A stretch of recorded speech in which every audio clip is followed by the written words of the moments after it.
Welcome to the Education Innovators Podcast. I'm Eric Byron, and it is my privilege to host this show where I get to talk to folks from all over the world who are education thought leaders and innovators. We'll hear inspiring stories from educators, EdTech founders, AI experts, and others who are fearlessly innovating and delivering unique learning experiences. I'm glad you're here. Let's get started. And so for us, when you say, what's the win-win for schools, is that if you go to a school, if you go to a company, this is also true, but if you go to a school and say, hey, would you like to participate in a really weird program that's kind of terrifying, and yet you might have to pay a little bit to do it too, and it's really, really long, does that sound like a good idea? The answer is no. But if you go and say this, do you want your kids to care more about the planet? Do you want your kids to be more engaged? Do you want to graduate global citizens who not just understand how to navigate their own ship safely in this world, but who know how to see the needs of this world and to change them? Would you like help in doing that? David, DJ Begbie, is one of the most dynamic and passionate guests I've had on this podcast. He has dedicated his life to serving those in need. And more importantly, through the Crossroads Foundation and experiential learning, he has expanded his impact by developing empathy and by inspiring hundreds of thousands across the globe to care. Keep listening. All right, welcome to the Education Innovators Podcast. I am Eric Byron, and I am joined today with David DJ Begbie. DJ is the director and senior spokesman for the Crossroads Foundation, a humanitarian aid and development organization headquartered right here in Hong Kong. This agency provides direct assistance to those in need and online humanitarian platform connecting corporates and NGOs globally. They currently operate out of an 8-acre former Army base and impact almost 1 million people across 50 nations per year. Now, DJ is also the director of Crossroads Experiential programs, which have seen over 250,000 participants engage in simulations, including attendees at the World Economic Forum in Davos, Switzerland. DJ holds a Bachelor of Arts in East Asian Studies and a Master of Arts in Leadership. Whew, welcome to the show. And it is an absolute joy to be here. Thanks for having me. Well, this is great. And, honestly, as impressive as that bio sounds, I still don't think it even scratches the surface. I met you at a Games for Change event here in Hong Kong. And I just got to tell this quick story. I ended up in your workshop kind of by accident. I went in the wrong room. But as soon as I got in there, you had this kind of presence, this demeanor. And I could just tell something impactful was going to happen in this room. And so I just parked myself and said, I don't know what's going on here, but I'm going to stick this one out.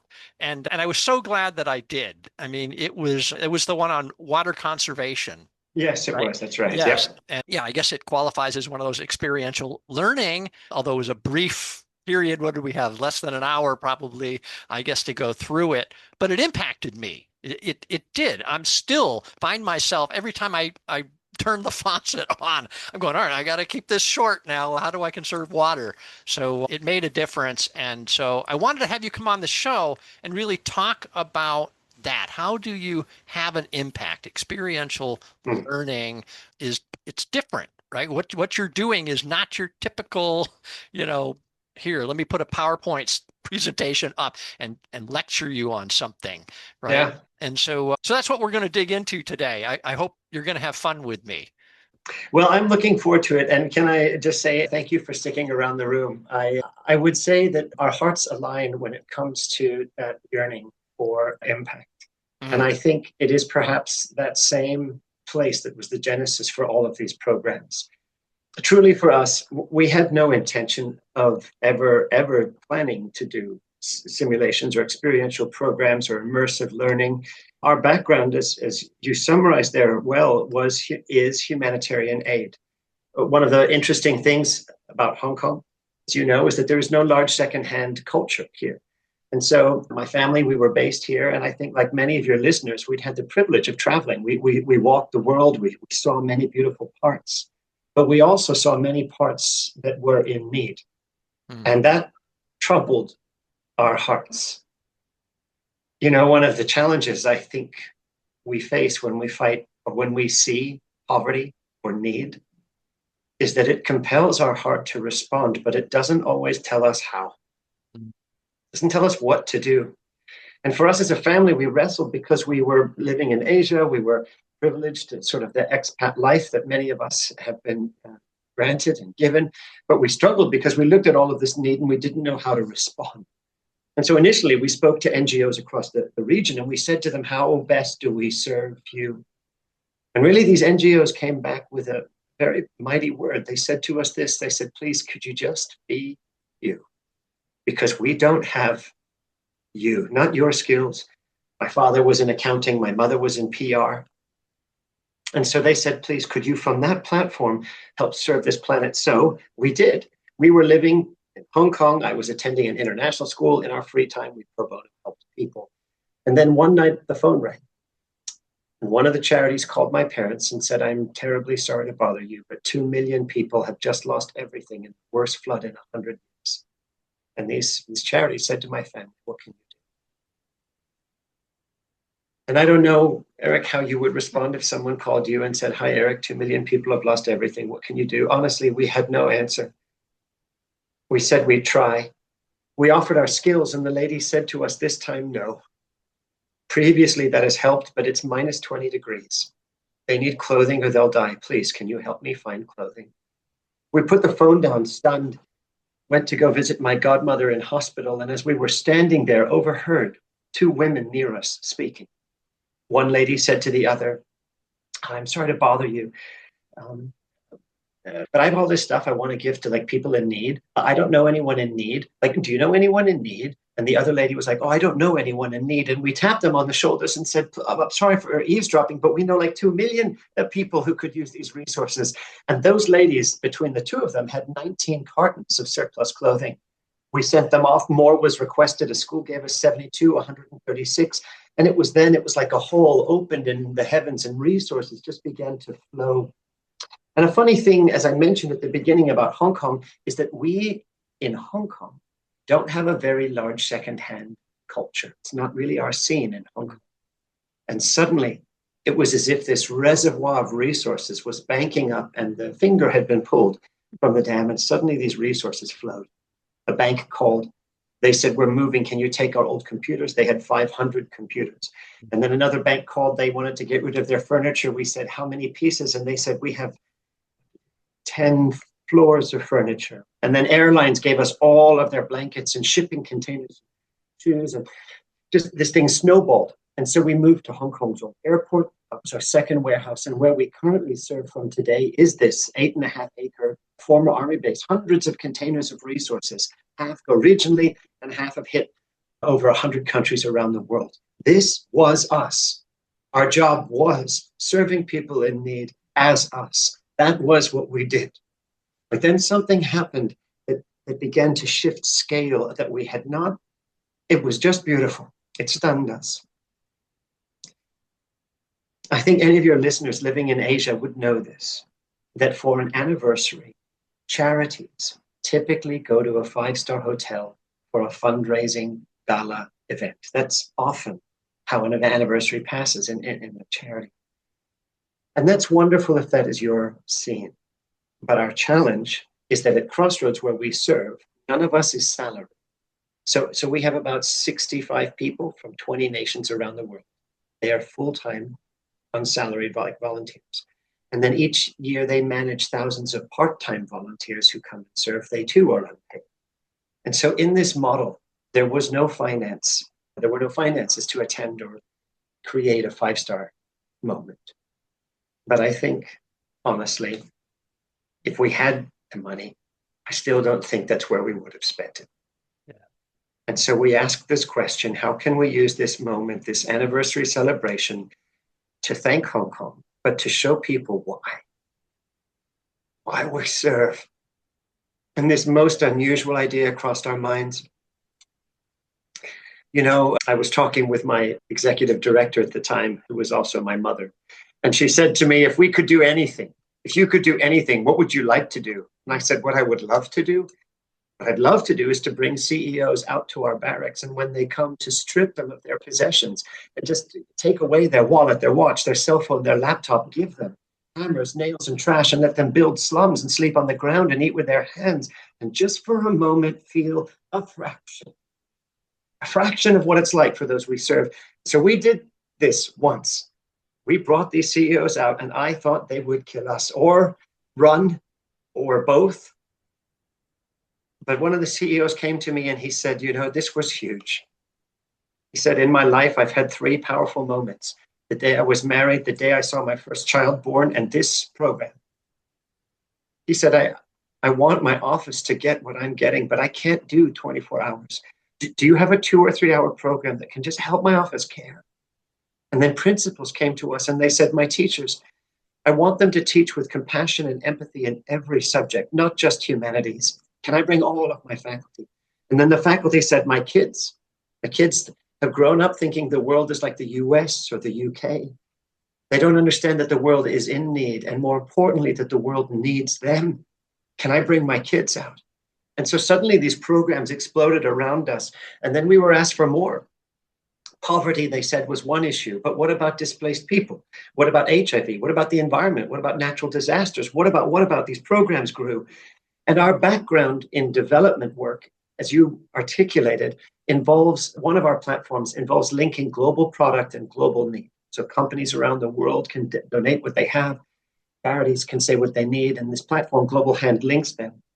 But we, amongst many other things, have been asked to build a version of that for the UN homepage. And so part of our background was helping the United Nations link corporate product to agencies in need. But because of that background, the phone rang again, and the United Nations said to us, they said, please, every year in Switzerland is the World Economic Forum. And there is no way that we can bring all of these world leaders and place them in refugee camps. But it's possible that we could bring the message to where they're meeting. Could you please bring your simulations to Switzerland so we could run it for world leaders at the World Economic Forum? And if I'm honest, Eric, I thought this was a prank phone call. I genuinely did. I was in Admiralty. So one of the it's just districts. Crazy. It is crazy. I was in Admiralty. I was walking around a derelict fountain that wasn't working, and I was just on the cell phone hearing these things. And I thought to myself, this can't be correct, because our refugee simulation, we have soldiers and guns and landmines and barbed wire and lights and tents and sound. And I clarified. I said, I'm sorry, could you just confirm for me that you would like us to import weapons into Switzerland? And they said, look, it's a neutral country. You will have no problem. And so we did. We built this simulation in Davos. It was a week, 10 days to build the set. And as we were building it, we thought to ourselves, no one's going to come. Forums such as this, it's busy time for everyone. The World Economic Forum historically had about 3,500 people present for 4 days. And during those 4 days, over 1,000 events took place. And we were 1,001 and weird. And I thought, no sane person, no one's going to come to do this. And we thought, well, who could we ask who's already leaning in? And we thought, Sir Richard Branson in the United Kingdom, he developed space travel, and he's a philanthropist. We thought he's probably game enough to do this. And so we emailed him, and the following day checked our email, and he replied, I'd love to, I'll see you on Friday. Richard, we're like, oh my, that's wonderful. And then the next man arrived. He was the most expensively dressed man I've ever seen. His name tag slipped out. And I thought, oh, who is he? And I looked, and he was the CEO and chairman of Gucci at the time. And I thought, well, okay. And then the United Nations called us, and they said to us, would you mind if we invite the Secretary General to come and do this program? And when he arrived, I learned 2 things quickly. The first thing I learned is that I do not envy his schedule. This man, during events such as that, between waking and sleeping, his days are divided into 3-minute slots. And he was able to give us 3 minutes of his life. But also, if that your day is comprised of all these 3-minute slots. There's no way you can know the entirety of what your day holds. And so I'm doing a 1-minute briefing for a micro 17-minute experience for him. And it seems like he thought he was coming to a lecture on refugees.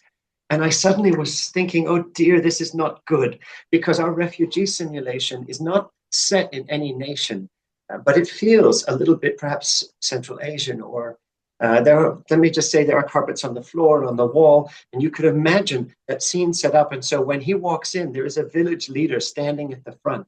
It is full set, full sound, full costume, and the village leader stands at the front, and at the risk of blowing out the mic, this leader says, please, you need to leave. The rebels are coming. You must go to the border. You must go quickly. Hurry. You have no time. And while this happens, we have acoustic grenades, CO2 grenades, thrown into the room. A huge explosion occurs. The power is cut. And in the darkness, 10 soldiers burst into the rooms. Weapon, balaclavas, uniforms, flashlights. The soldiers screaming, down, down, down. And this man just throws himself on the ground.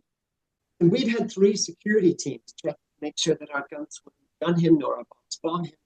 But even so, his personal bodyguard is with him the whole time, because that is his job.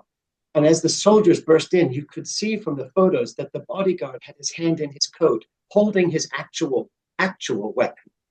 And I was so glad he didn't remove it to address our soldiers, because our soldiers are our IT guy and our maintenance guy. And we need these people. They're lovely. But then they came to us and said, please, could you bring this for many years? And so for over a decade, that was our honor. We had thousands and thousands of those leaders go through, kings and queens, Mrs. Biden, heads of many companies going through. But over the years, we've had hundreds of thousands of people, students and CEOs. We run these as team builders. We run them just for everybody. But if I'm honest with you, and I'll finish here, is the thing that I love is I hope none of this sounds to you like grandeur of size or scale. And I hope none of you sounds like it is the size that is exciting, or even the names for us that are overwhelming. What thrills my heart most is watching the world change.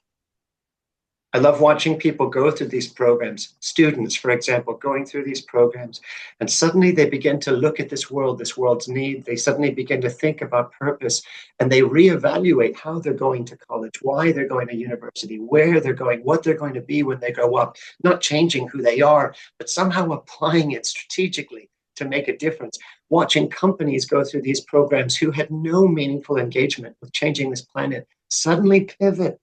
They go through and suddenly they revisit who they are and how they as a company can affect change. Watching schools deepen their engagement, watching charities burst in response to participation.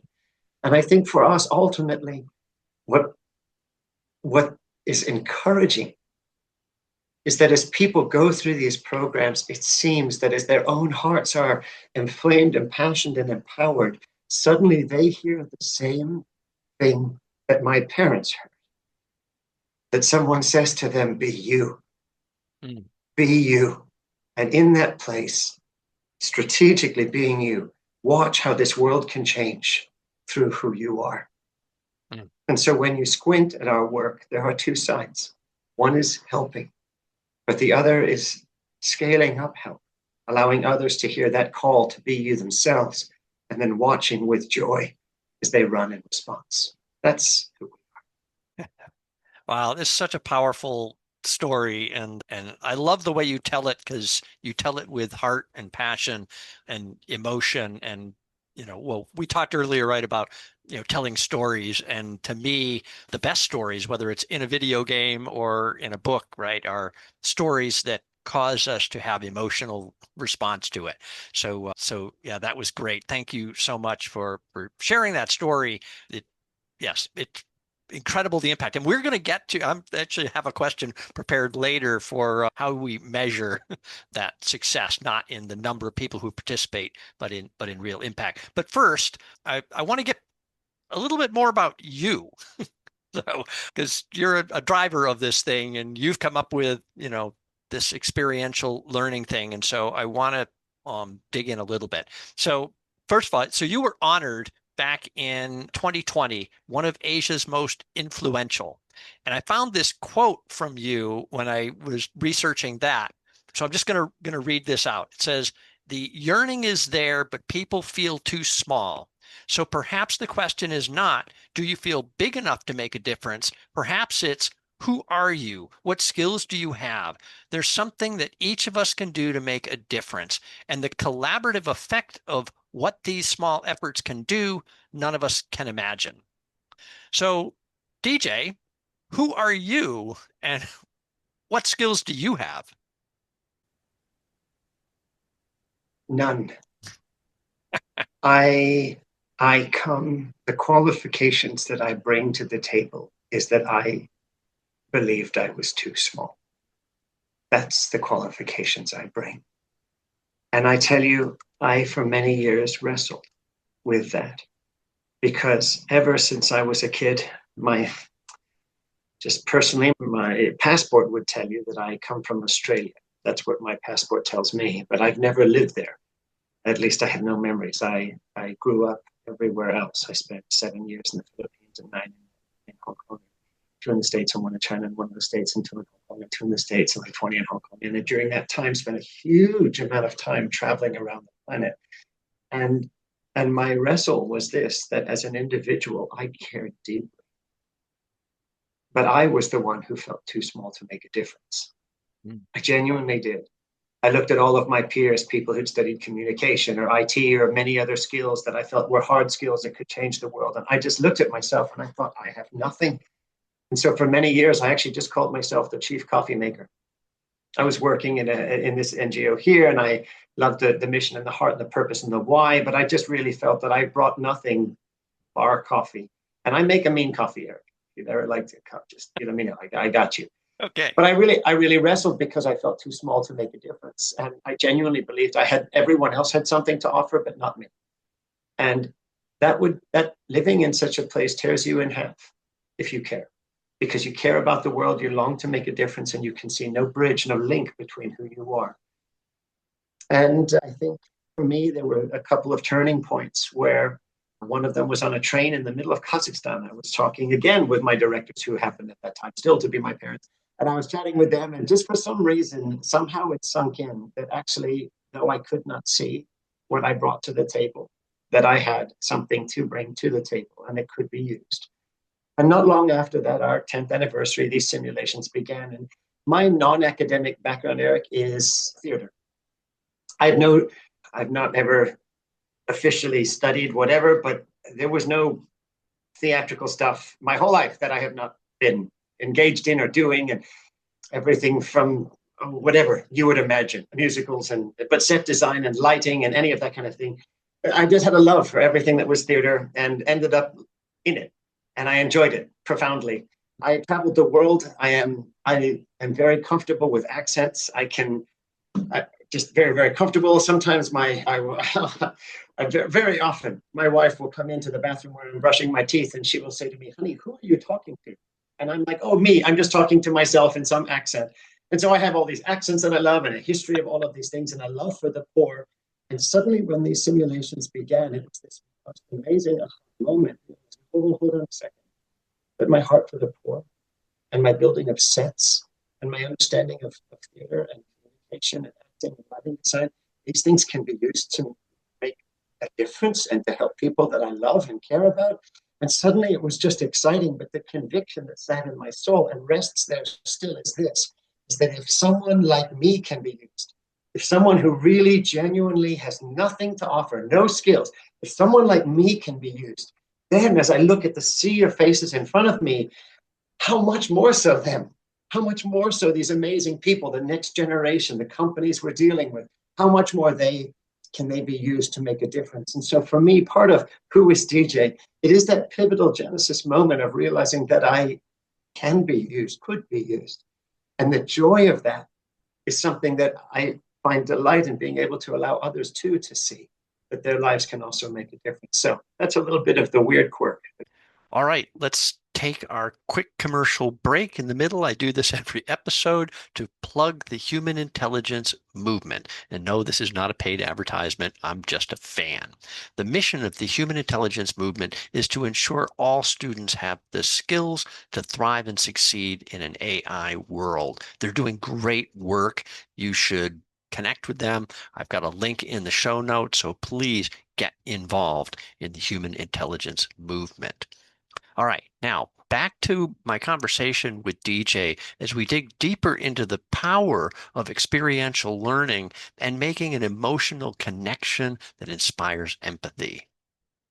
So first of all, one thing popped up in my head when you were kind of describing, you didn't have anything to offer. And the phrase that came to my head was servant leadership. You are like the classic example of servant leadership. The guy who doesn't want to lead, but just inherently people want to follow, right? And you lead by serving, right? That's what you do. You want to help people. So anyway, and I know you studied leadership, so I'm sure you've encountered this phrase before. I have, and I love it yes. dearly. But just thank you for speaking those words, because they are treasured in my heart. So just thank you for that. Yeah, and of course, you also, you hit a thread with me there on the whole performing arts thing and entertainment. That's my background as well. And I was a juggler, right? But when you're doing a show, it's that moment when you see somebody's eyes pop and they go, how does he do that? And they're poking each other going, did you see what he did? And it's that moment of just joy. I brought joy to somebody. I made somebody excited. And I taught a lot of juggling. I've taught hundreds and hundreds of people to juggle over the years. And that's brought me great joy, right? To be able to share what makes you excited with somebody else. And I see a lot of that in the work that you're doing. So let's talk about education, though, and the impact here on this kind of model, if you will, of experiential learning as applied to schools, because you do quite a bit of work in school. You've talked about, the teachers coming and saying, can you do this for the kids? So how do you come up with, these things, right? It's a very creative process, but it also has to be tied to something that the educators agree is important, right? Yes. So what's the hook there? How do you get the schools? I talked earlier about pull and push, right? How do you get the schools to pull and say, I want this, as opposed to you pitching it to a school and saying, you want this, or you should want this? How do you get them to pull it? I think firstly, just setting of context, as we all know, in many ways, we are not the inventors of any kind of novel mechanism in this way, that simulations have been around for very, very long time. In fact, for us, part of what we do is we actually scour the globe looking to see what is out there. Because if you don't need to, why reinvent the wheel, right? If something is there that could work. From flight simulators to military simulations, right? Correct. Correct. And for government leaders, firefighters, everyone, right? It is not an unknown tool. I think what is unusual is its application. Because it's not uncommon to see simulations, say, games in schools for little kids, but it is unusual to see them sometimes in a conference setting, or it's unusual to see them in some of these other senior leadership roles. And yet, a professor friend of mine she said really eloquently, she said, no one argues that children learn through play. No one disagrees with that statement. But at what point does that become untrue? And it was an interesting thing for me to reflect on, because it is interesting for me watching through these activities how people learn. But I will say this, that as we scoured all of these programs, there is one thing that is a shared kernel of truth across all of them. It's this. Very early on, someone asked us the question, as the demand was growing, internally we paused and we said, look, there is huge demand, but that doesn't make it a right use of time. Is this important? Is this valuable? Should we continue with it? And interestingly, that same friend who said the quote about education said, in theory, you can't teach empathy. just in theory. You can't teach. Here's the concept of empathy. Now have it. But she said somehow through these programs that occurs. And in hindsight, not with great wisdom, but just in hindsight, have begun to realize that if you want someone to serve, to engage in a sustained fashion without your being present, it has to come from internal combustion. People must care. Because if people do not care, they won't continue. Where do we spend our money? Where do you and I spend our time? Where we invested in things that we care about. And so we began to realize if we want people to engage, the first thing we must do is help them care. But care means it ensures that you have good intention, but not that necessarily guarantees a good deployment. And so the second component that we brought to the table was not just empathy, making sure that was there, but was engagement, to make sure that there was a way for that audience to respond. But we all do better if we know a bit more about the issue. And so the third piece is education. And so every simulation that we deploy, that we run, that we hold on to, has these three E's: education, empathy, and then empowerment. And if we test or look at or see, or if at any point, empathy is missing, then we will not run it. And many of the simulations that I have seen around the world, they are cognitive training. They are practicing cognitive decision-making skills in the context of duress or whatever it be. For us, these simulations resonate across all of the age range programs we have with empathy. And that empathy, whether it's a 2-year-old who's going through a program for young kids or corporates or world leaders, we are moved by empathy. And then from that place, people come back and say, how can you use me to make a difference? You asked the question about schools. Why did we enter schools? I think that was a beautiful marriage of shared passion. Over the last 20 years, one of the beautiful things that has been rightly heard inside schools is the imperative of engaging with global issues through service learning. And it started about 20 years ago just with conventional service, volunteering on Saturdays. And then increasingly, it's been woven into school curriculum and programming and even hiring and fire faculty. And so for us, when you say, what's the win-win for schools, is that if you go to a school, if you go to a company, this is also true, but if you go to a school and say, hey, would you like to participate in a really weird program that's kind of terrifying, and yeah, you might have to pay a little bit to do it too, and it's really, really long. Does that sound like a good idea? The answer is no. But if you go and say this, do you want your kids to care more about the planet? Do you want your kids to be more engaged? Do you want to graduate global citizens who not just understand how to navigate their own ship safely in this world, but who know how to see the needs of this world and to change them? Would you like help in doing that? Are you looking to try and motivate your kids more deeply into service? Do you want service to go from being numbers to being passion? Is there a way we can come alongside your service learning groups, et cetera, to be able to do that? And it's in that kind of context that people come. Are younger because they're topical. You can link these simulations, for example, to the UN's SDGs goals. We have young programs for kids who are 4 to 6. We have programs for 7 to 9. We have tween programs, and then we have teen and adult-based programs. They're all different topics. So a school sometimes will bring grade 4 to look at global access to water. They will bring grade 6 to look at global issues for some projects that they're doing. They'll bring grade 9 to look at world of poverty. They'll bring grade 11 to do refugees and displacement. All the way along, it's linking to curriculum, but it's sharing this singular heart to serve and to develop real global citizens that many schools carry. So that's the way often that schools would interface with us. Does that make sense? It does. God, so many things pop in my head here. One of the thoughts that occurs to me is there's this balance I think you have to strike there between showing, somebody, a kid, that you live in privilege, but so many people live in poverty and their lives are really, really miserable or dangerous, whatever. How do you balance between causing them anxiety about the world versus that empowerment that you can help?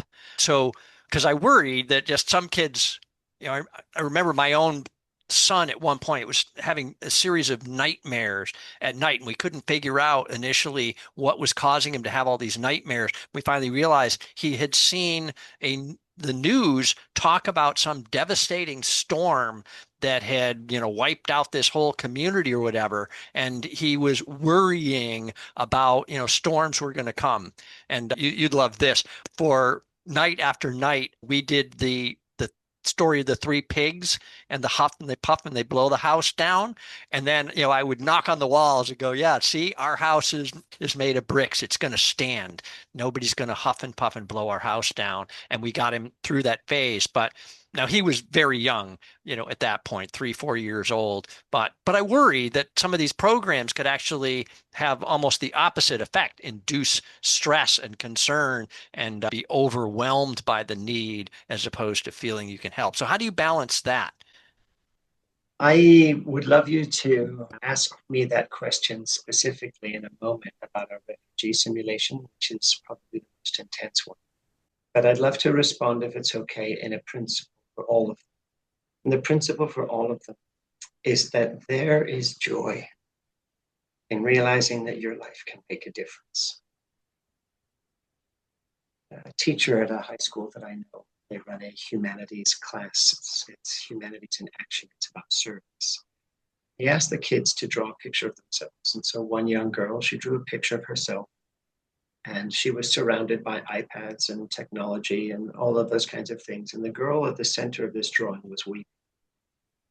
After a year, through this course of looking at global issues, engaging in service, the ways they can help, the teacher said, just draw yourself again. This time, the same girl drew a picture of herself surrounded by all these world needs. But the girl in the center was smiling. And the realization that she had is that where she was, this was not to be judged. It wasn't her fault that she was born where she was or lived where she lived.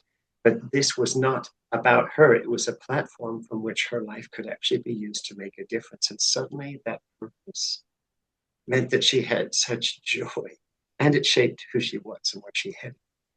And none of our simulations are set to traumatize anybody, but they're to lift up need empathetically.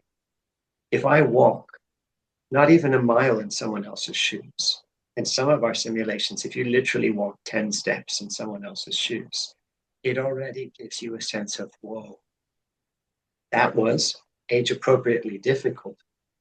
And it was only 10 steps. If that was actually 7 miles, how would I cope? Yeah. And so our goal is to try and help give people enough to have empathy, but never enough to cause harm, damage. And the most common attribute that accompanies people who exit the simulations is hope. And that's wonderful, because the first part of every program that we have is the activity, the simulation. But the second half is where the empowerment occurs. And that processes the wrestle and brings it into joyful opportunity. Does that make sense? So it's yeah, from absolutely. our side, it's, yeah. Keep going. Sorry. So no, it's good. But before we kind of run out of time here, I do want to talk about metrics and measuring success, right? So, you've got these impressive numbers out there, a million people a year impacted, and 250,000 have been through your experiential programs. But how do you know that you're actually having an impact? Let's talk about the experiential side, right? So 250,000 people have been through this. Do you have a way to measure that, something beyond kind of gut feel that, oh, we're doing good and people are coming out with a changed attitude? How do you measure? How do you know that these programs are really having an effect? I would say to you that it's a little bit like teaching. How do you know that teaching's effective? And you could argue, well, my kids passed the exams with 97%, But actually, your goal in teaching is to graduate people into this world who are, and then you define it, right? And you are, as a teacher, planting seeds. And you know those seeds because of history, because of testing, because of feedback, because of many, many other metrics, has deemed to be important, needed, necessary, good, and delivered in this way at this time. And so you do. But you actually have to trust the growth of the seed to something further. And just occasionally, a kid will come back and say to you, Mr. Byron, I don't know if you remember me, but when I was in fifth grade, you taught me and da da da da da da. And now I'm da da da da da. And so you get these periodic stories as teachers. And I think we get the same. Some of those stories are about individuals. A girl came to do the simulation on refugees here from one particular nation, and she brought a team of people with her. And I said, what's the story? Why is this lady flying her team over here to do this simulation? And it turned out that she had been in a conference and she had gone through this simulation. And at the end of that conference, at the end of the simulation, we give this particular program, we give everyone a postcard. And on this postcard, they write 3 actions they want to take in response to that moment. This is a part of the personal application. We mail it back to them after the event. And this girl on her postcard had written, I want to start an NGO that serves refugees and displaced people around the world. And she finished university. She went on to start that. That organization has raised millions of dollars to help refugees. And now she has a massive team of people working for her. And she brought them to do the simulation that's kicked off the work that she and they are now all doing. Companies, you watch them pivot and change. Banks come out and say, look, we have no meaningful engagement. We would like to come out and do these simulations and then use that as a catalyst to develop strategies for our bank to do ESG around the world. Some of the largest companies in the world assemble all of their supply chain leadership. And they have all of their supply chain going through these programs so that they can understand more deeply the needs of those that they are serving, that they're around them, so that they can still be the biggest, but also be the best. And so you ask, how do we know these work? And the short story is, how does a teacher know, in a way? Yeah. You can look at the metrics that you have. You can make sure that you're doing due diligence. You're bringing best practice. You are using techniques that seem to be accepted and tried and true. But at the end of the day, part of it is just seed planting, and you can't always know. Yeah. But they come back, story after story, quote after quote, and your heart sings. And your heart sings because at the very end of the day, as an organization, our job is not Crossroads. I'm not here because of Crossroads. None of us are here because of Crossroads. Our job is to serve this world. And if people can go through these programs and of their own volition, in their own ways, find how they can be them and serve this world, and that world is being changed as a result, that's a win, even if it has nothing to do with us. And so for us, it is a planting of seeds, using all the best practices that we can, using all the metrics that are available to us. But then in that place, also just trusting that sometimes seeds bear fruit, and where those things grow. Awesome. All right. I do believe you are having an impact. I absolutely do believe. So what's the next big crazy thing you guys are going to do, DJ? You got another just insane thing that's going to happen?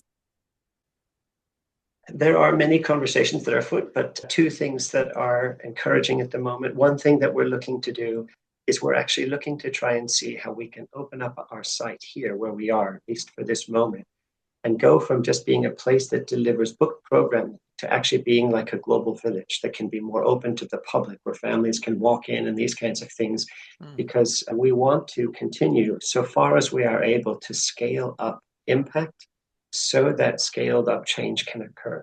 That's one side that's encouraging. And so right now we are working on this catalyst of a global village that we are looking to share with the public. The other, and it's all right to say this, is that we are in discussion with a particular UN agency to see if we can actually be having a permanent running of one of these experiences in Geneva, where it may be able to assist in an ongoing way, raising a global profile of people in need, because, especially in these last 6 months, our planet has seen the waning huge amount of aid reaching people in need. And we need to continue to stir hearts towards a greater engagement. So these are some of the the projects that are in discussion and underway at this moment. Really great stuff. Yeah, I love it. Well, I love it too. And I just wanted to say thank you, because I know that for all of us, we look out there and we look at who we are, and sometimes it's overwhelming to look at need and to look at some of these challenges and to know how we fit. But I just love the fact that who you are is using this platform to make a difference, that who your listeners are, they too can make a difference. And that call to be you, it is a call to all.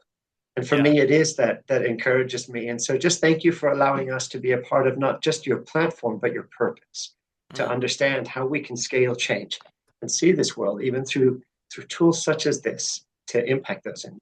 Yeah. Eric, thank you for letting us be a part of today. It's been a privilege spending time.